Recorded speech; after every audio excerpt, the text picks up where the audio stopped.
Semiramis is the goddess. Her son/husband, Nimrod, is the god. Now when you see the crescent moon, this is the oldest symbol that recognizes the goddess, or Semiramis. When you see the five-pointed star, you're looking at what's known as a pentagram. This is the symbol for Nimrod. Now when you see the crescent moon and the five-pointed star in the center of it, you are looking at the oldest sign in existence that symbolizes both God and goddess, Semiramis and Nimrod.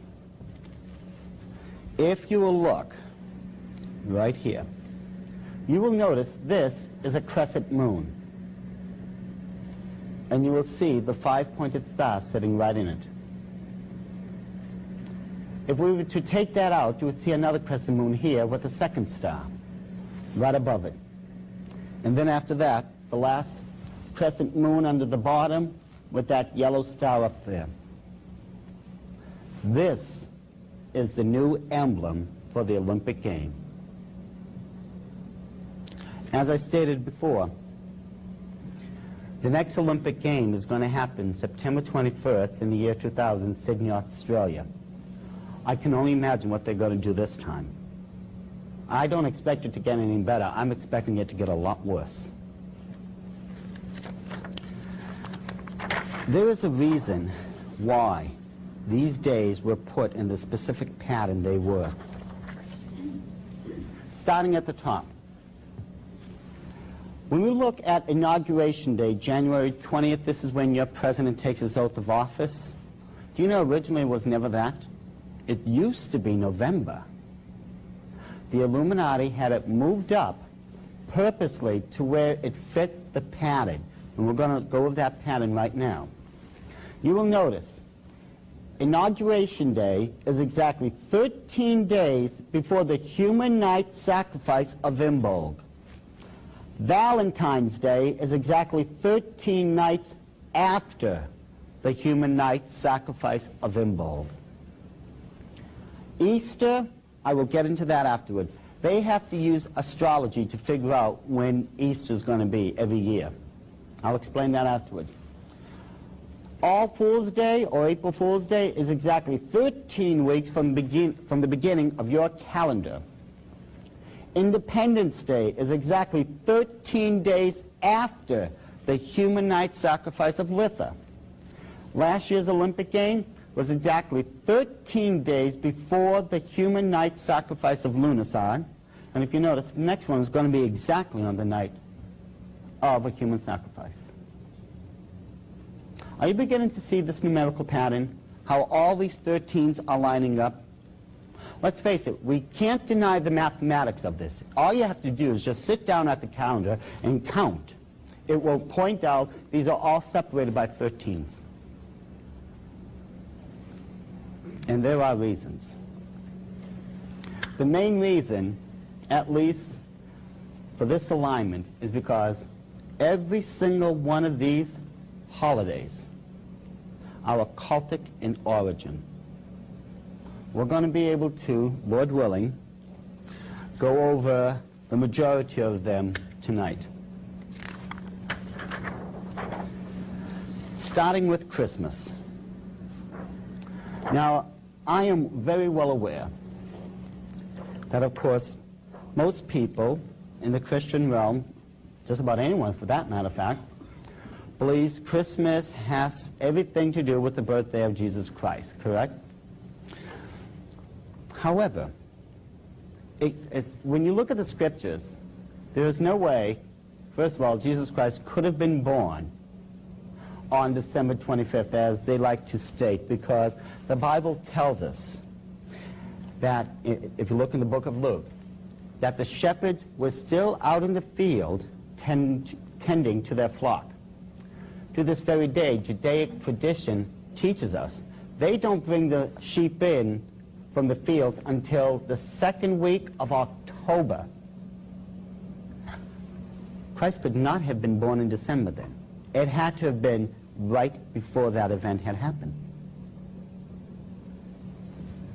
If you have your Bibles, turn to Jeremiah chapter 10.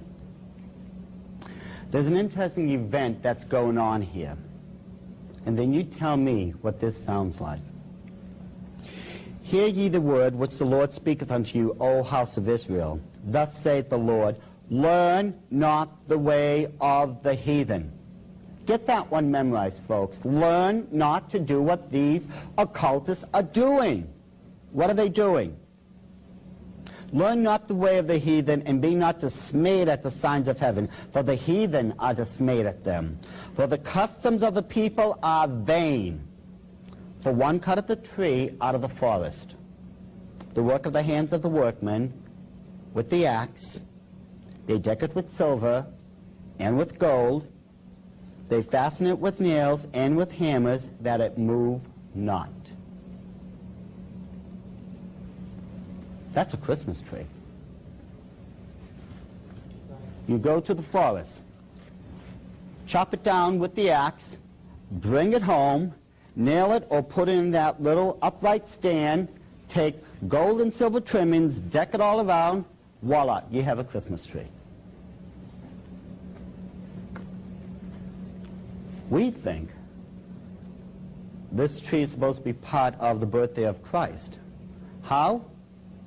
That one's still a mystery to me, but I have to tell you, when you look at the occult religion, you're going to find out that there are very specific trees that are very sacred in the occult realm. Just a couple examples I put up here. The oak tree is the most sacred of all the trees for the Druids. The Druids were the high priests of the Celtic tribe. As a matter of fact, the name Druid from the ancient Gaelic means the men of oak. The Egyptian, well, they had plenty of palm trees around there. That became a very sacred tree to their god Ra. And of course in Scandinavia, where Odin was supposedly the chief god of the entire pantheon, he wanted the fir tree. Now, these people in the occult nowadays, they are still taking gold and silver decorations, putting it on their trees. A lot of them are taking cookies, putting them on the trees also after they baked them. They will take chestnuts, tie traditional Christmas colored ribbon around them, or I should say Yule ribbons. See, you call Christmas what it is. The occult, it's properly known as Yule. We'll get to that. But they will take the traditional colors, either red or green, tied around chestnuts, and hang it from the tree.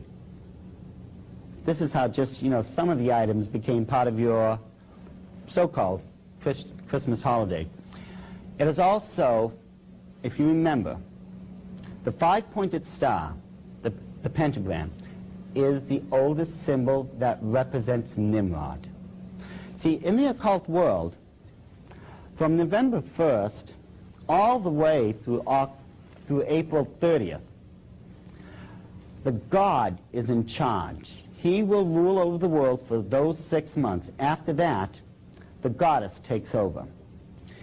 At this point of the season, he is known as the winter god. He is also commonly referred to as the horned god, the stag god, the god of the hunt, so on and so forth. It is for this reason, his symbol, the five-pointed star now, you've been placing it on top of these Christmas trees. How many of us have done this in the past? Be honest, yeah. We've been putting those on top of our trees. In the old days, of course, what they used to do, they would take candles, put them on the branches of the trees and light them. They would also take these same candles and put them on their windowsills. But you got to remember, this time of the year, the nighttime is longer than the daytime, correct? What this candle does is send out light. Now this is according to the occult belief now. Sends these lights out from the homes to where the winter god can see them, and he will come down and bless the people in that household. These lights are welcoming back the winter god himself. But of course nowadays we've modernized this, and we have these multicolored lights that blink on and off, and these fake candles we put in the windowsill, but it's still the exact same thing. You put those on your trees. You put those on top of your windowsills. You're doing exactly what those people in the occult are doing to this very day. You're welcoming in the occult winter god. Then, of course, there are the various plants that we are using to celebrate the season. We've seen mistletoe before. It's a green plant with white berries that are very, very poisonous. The mistletoe is a very sacred plant in the occult world. It's a fertility plant. It's for this reason that the custom of when you walk under the mistletoe you're supposed to kiss, that's what it's symbolizing, the rites of fertility. The Christmas wreath. It is circular in its design, and it was done so for a reason. And I'm going to try to be as tactful about this as possible. But if the truth be known, this, first of all, represents the cycle of life and the cycle of reincarnation.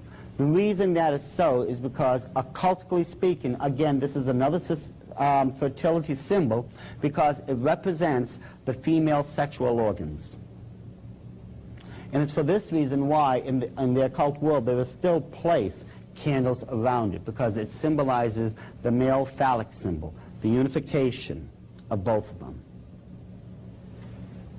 And of course we've seen the holly plant before.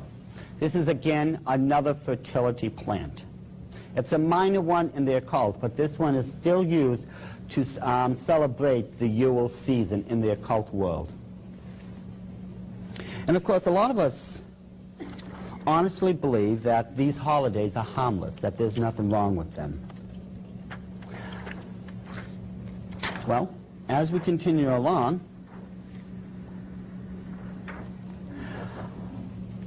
how many people, if this is really a harmless holiday, could honestly right now explain the origins of Santa Claus? Let's face it, Santa Claus, just like these holidays, just didn't fall out of heaven. They had to have come somewhere. In the occult world, remember, as I stated before, the winter god is known as the stag god. Through the myth that are found in the occult world, Satan is actually trying to convince his followers that he is like God. See, God has three qualities that, of course, no one else has. He's omniscient, omnipresent, and omnipotent. He sees all, he knows all, he is all-powerful. This is God, just part of God. When we look at the characteristics of Santa Claus, how many of us remember Santa Claus is also omnipotent, according to the legends? Do you know he can tell you at any given time who's been bad and who's been good? And according to one popular story, Santa Claus learned how to pick up snow and make it into a snowball. And this snowball is actually used as a crystal ball. He actually learned to do this through the winter god. He's got the power to look through this crystal ball, use it as a scrying device, and divine who's been good and who's been bad. As far as him being everywhere, well, yes, according to the myths, he also has the ability to be like God and be omnipresent. Because according to the story, he can circumnavigate the world in hours and give everyone what they deserve. And if you look at the Scandinavian legend, especially where we get into Odin, according to the ancient myths, Odin took out one of his eye and threw it in the well of knowledge, so he himself would gain wisdom. Now, aren't these the three things that make up God? All-knowing,